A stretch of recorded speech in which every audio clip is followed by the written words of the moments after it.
the Kia K5. Now, you might not be familiar with the name of this sharp-looking sedan, but you definitely want to see what's inside.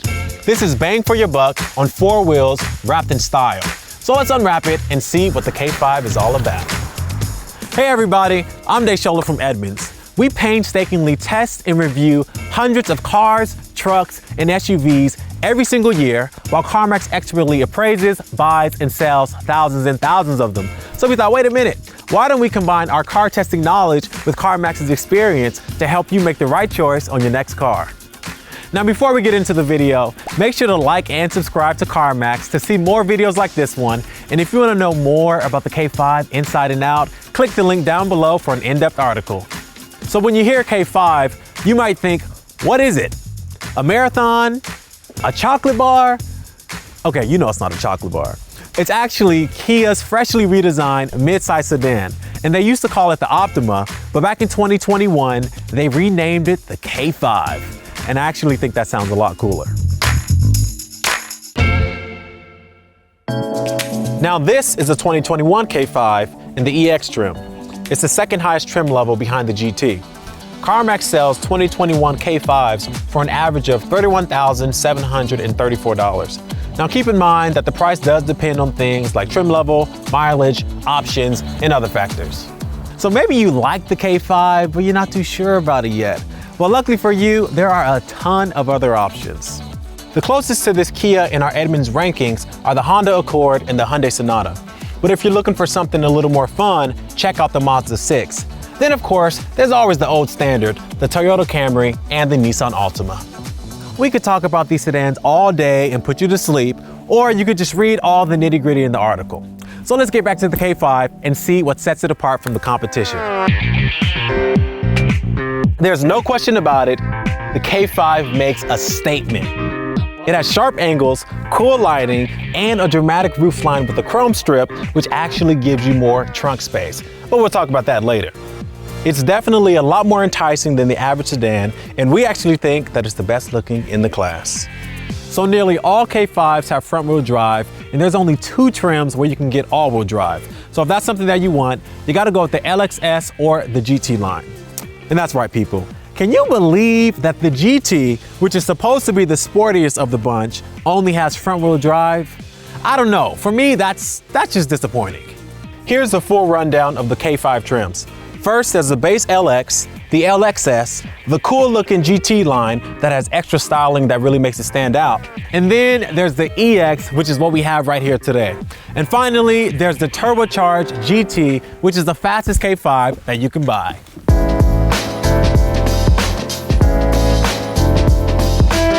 The interior is definitely a high point for the K5. The design has a certain refinement to it that you don't really find in the class, and they actually have the materials to back it up.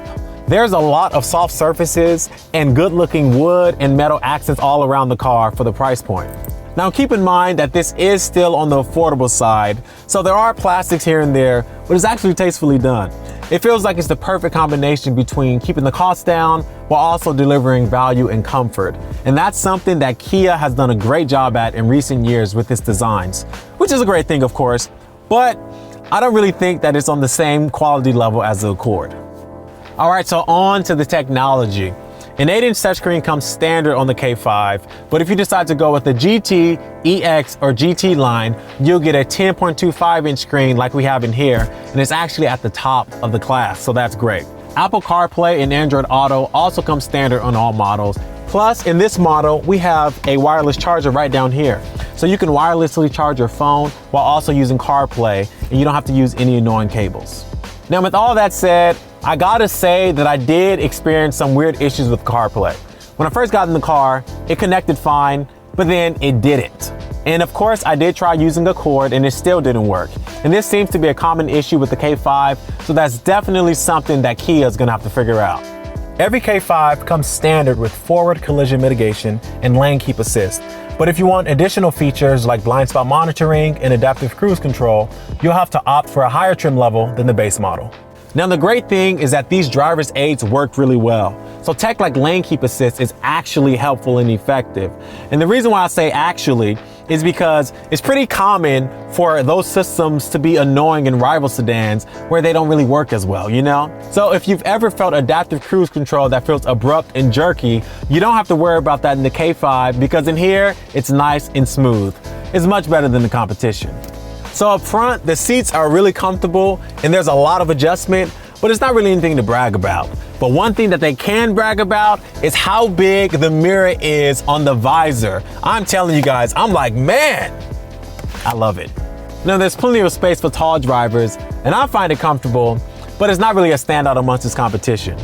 We also really like these thin pillars because it really helps with forward outward visibility, which we really like. But in the back, rear visibility is affected due to the sloping roofline. That roofline creates an interesting dichotomy. You have to duck to get into the car, but once you're in, there's a lot of room, which of course is great for tall passengers.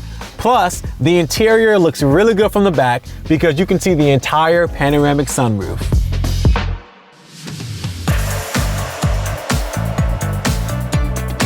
So the GT gets a turbocharged 2.5-liter 4-cylinder engine with 290 horsepower, which is near the top of the class. But that's only the GT. Every other model, including this EX, gets a turbo 1.6-liter 4-cylinder engine with 180 horsepower, which is near the bottom of the class. And let's be honest, that's not a lot. And how does it feel? It's not fast, but that's not the point. The point is that it's enough for what the K5 needs. And a plus is that it really feels smooth on the road thanks to a silky 8-speed automatic transmission. And listen, I know the outside is thrilling and exciting, but on the inside, it's calming. It's a similar story when it comes to steering and handling. It doesn't really take much effort to steer the K5 where you want it to go, and it feels capable of making quick turns and lane changes. However, it's still not quite at the level of a sports sedan, so if that's something that's really important to you, again, we recommend that you check out the Mazda 6. Now, what I can definitely tell you is that this is one comfortable ride, honestly. The K5 has excellent suspension, so when you do hit bumps or cracks or even potholes, it smooths them out and quickly rebounds so you can get right back to your pleasant drive. And believe me when I tell you, that is definitely beneficial, especially when you're driving in a place like LA, where the roads are literally just potholes. Now, this is a car about driving ease and comfort, but also confidence. And in this class, that's a rare combination. So I gotta say, thumbs up to you, Kia.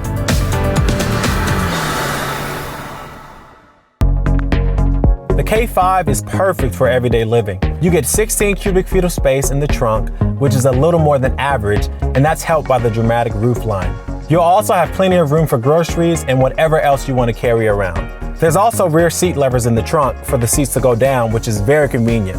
Plus, that adds extra cargo space. It has a low floor in case you're lifting something heavy, and it's wide inside too. And for all of you parents out there are 2 sets of child latch systems in the rear outboard seats. So what about the pump?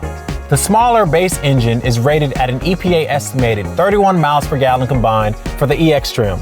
And that's about average for sedans of this size, which have base engines around the same size and power. And one encouraging note is that in our Edmunds testing, this engine outperformed its rating and returned 33 miles per gallon on our 115-mile route. And that's really helpful because it really shows that the K5 can replicate its rating in the real world and possibly exceed it. So now you know everything that you need to know about the K5, and hopefully this unique looking sedan feels a little less foreign than it did in the beginning. At its heart, the K5 is just a sensible and comfortable family sedan, but then again, it does have small conveniences and helpful features that really help it stand out. So that's why we feel like the K5 is just as practical as competitors like the Camry and the Accord, but with a little more personality and value. Does that make it the right car for you? Let us know in the comments down below, and of course, thanks for watching.